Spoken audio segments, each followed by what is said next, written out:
This right here is the view that the audience get when the Pope is preaching from his audience hall. If you're a Christian, a Catholic, a follower of Jesus Christ, Yahushua, make sure that you do watch this until the very end because it's extremely important. Now remember, the Pope is supposed to be leading people to Yahushua, Jesus Christ, telling people that he is the way, the truth, and the life, and there is no other way to the Father, that he died for your sins and he rose on the third day. But what is he really preaching, and where is he really preaching from? Well, this is a view from the outside of the audience hall. To me, it looks extremely similar to a snake's head.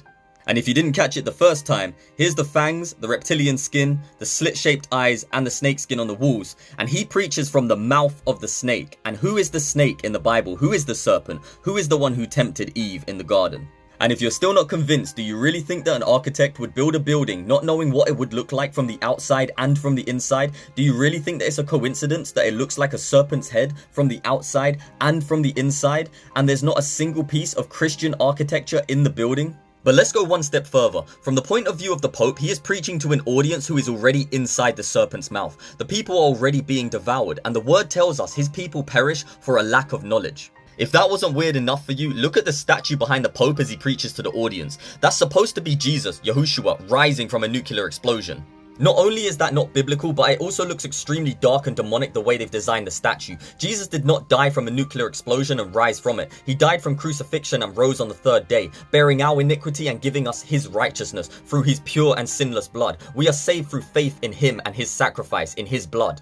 But is that statue really Jesus? Is that really Yahushua the Messiah? Let's take a closer look. If you didn't notice earlier, one side of the head of the statue is completely deformed, or is it? Is it actually meant to be a human, or is it actually supposed to be a serpent rising from hell?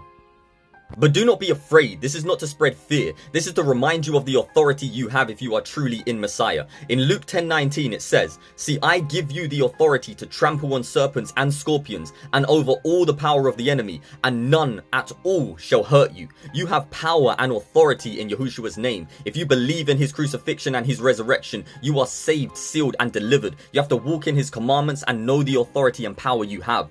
Back to this serpent real quick. Somebody in this article actually did a great job coloring in the part of the head that shows the serpent's outline if you couldn't quite catch it before. And finally, Revelation 12:9, "And the great dragon was thrown down, that ancient serpent who is called the devil and Satan, the deceiver of the whole world. He was thrown down to the earth, and his angels were thrown down with him." Remember, Satan wants to be the Most High. Yahuwah the Most High brought forth his word, Yahushua HaMashiach, Jesus Christ, who came in the flesh, lived a perfect, sinless life and fulfilled the law, died on the cross for your sins and rose on the third day. Faith in him will save you. Without him, you will end up in hell. Follow and like for more content.